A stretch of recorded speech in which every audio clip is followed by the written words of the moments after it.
Hey folks, this is Anthony DeSalvo from FLX Adventures. I haven't posted a kind of an instructional video most of the summer. I've been out fishing and fishing hard. If you caught my report from Cuca Lake a couple weeks ago, you probably heard me talking about slide divers. I love slide divers. I recently upgraded boats, kind of a bigger boat. Oops, sorry. Before that, I had a smaller 16-foot boat, and slide divers were great, right? If you don't know what a slide diver is, right, basically it's a dipsy diver, but a lot of really cool things kind of going on. I think goes above and beyond.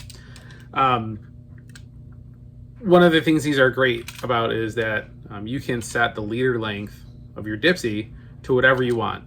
So one of the things sometimes I notice is that fish want stealth kind of approach with your dipsies. Sometimes they don't. It really all depends on what the fish want. This kind of gives you the versatility to kind of pick and choose without having to tie those leaders. And then when you have that leader on a traditional dipsy, what ends up happening is you know, if you're like 12, 13, 14 feet out, you may be hand reeling that fish to the boat. Not the greatest thing. I don't enjoy it. Some people do. I don't.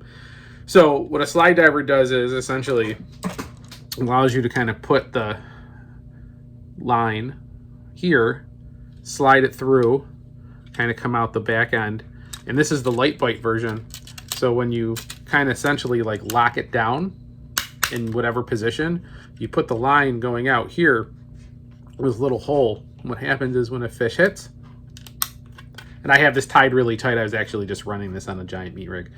Basically it pulls that, pops it out. This actually slides all the way back to your wherever your leader is set at, and you just bring the fish in. No snubber, don't need a snubber, which is great, right? Because it's just already on the line. It's kind of part of the line. So I'm going to show you how I tie this. So to set up your slide diver setup, the way I do it at least, is you need a slide diver. This has the mag ring on it, and I've kind of put some tape on there. My other one has like a little, actually has this kind of offset with silver and green. Silver and purple, depending on what I'm using. You're going to need a heavy duty spro.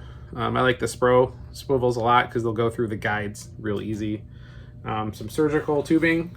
You just get this on Amazon. Only you need a little bit, tiny bit, really tiny bit, right there. And I like to use, this is me, and this has been great. I like to use kind of the Blood Run seaflea tackle. This or 30-pound line. The stuff is solid. I run this on everything that I can. Fleas up here in the northeast on Lake Ontario, and even some of the Finger Lakes when it gets warm, are a pain. And I have not run into any flea problems whatsoever this year running this Atomic Blood Run seaflea line 30-pound. It is some great stuff. I run this on the riggers, so right, and then I'll obviously put some leader on there to make it a little bit more fish friendly. And then you need some wire line. Oh, here's my wire line. So the first thing you have to do is you have to terminate your wire. One of the ways that I do this is some double overhand knots and then attaching it to the spro. I learned this, there's a guy who has a channel called The Real Shot. Go check him out, lots of good stuff. But that's how I learned how to terminate these, and I've had zero problems. I've terminated them the other way, some other ways, and I've lost my tackle. I've lost the whole rig. Very sad. So at the bottom of the lake, yeah, there's my stuff laying there. If you catch them, let me know. So really, but it's really simple, right? First thing I'm going to do is I'm going to take this wire, I'm going to fold it, give it a kind of a nice, give myself a nice piece of tag line to work with. I'm going to just really, simple, just one quick overhand, and you want to make sure that the knot is perfect as it can be, right? So it'll cinch down. So that's one. And just to be safe, I'm going to actually tie another one, so there'll be two of them. So I'll tie that second one, put it through, so this, Oh, now I got a second one. And I'm gonna pull those tight. So if you look, I really got 2 overhand knots. Like super simple, nothing complex. And then I'm going to trim out the tag on just a tiny bit, not a lot. I mean, if you wanted to, I know a couple guys want to keep these nice and tight. You can absolutely put some heat shrink tubing over those. That wouldn't hurt that one bit. All right, so I got my double overhand knot with my loop.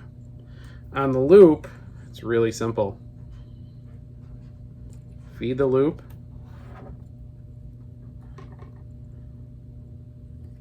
Here, right? Just nice and through the swivel.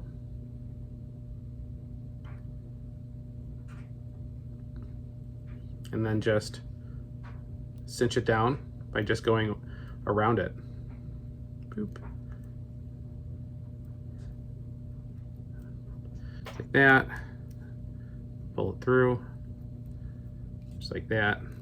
And then pull it down.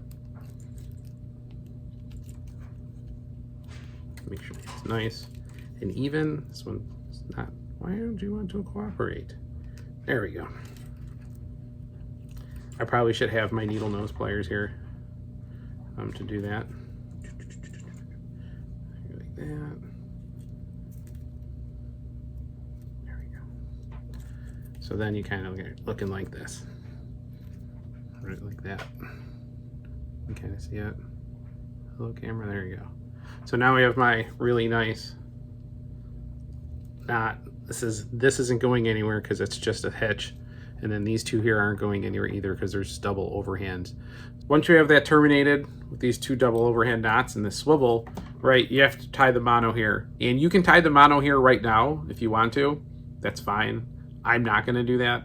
I'm actually going to kind of back into this, right? So, you know, I'll position this just like I'm fishing towards my wire, right? But I want to go into the back hole here, this back swivel, throw on my surgical tubing, and then come out the hole here and then attach it to the swivel. So then I can reel in and actually count using the line counter. I know they're not great, but count that 50 feet of leader that I want, and then I'll terminate that one that way. It's a little easier, less line floating around.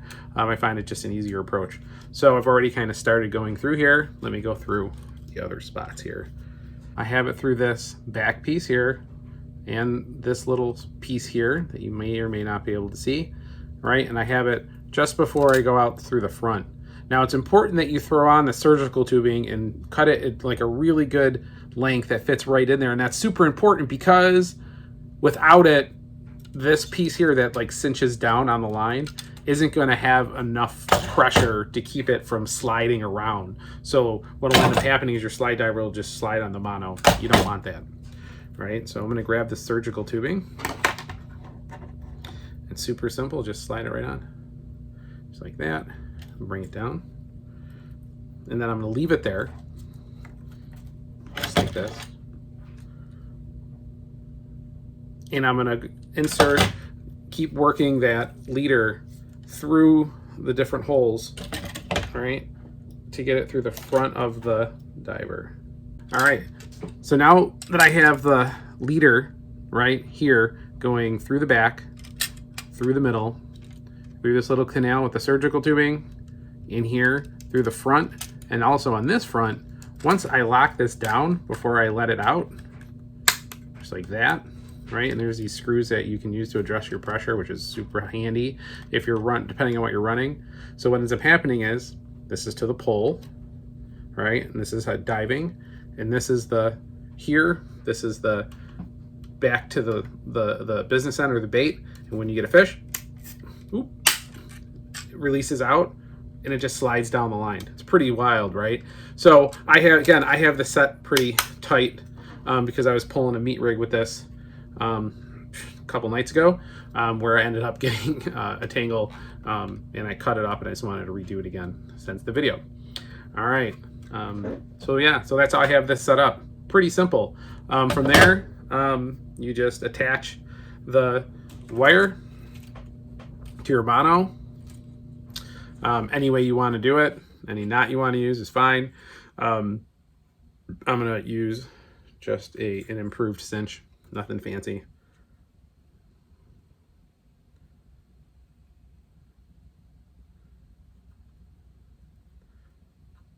Go through, just like that.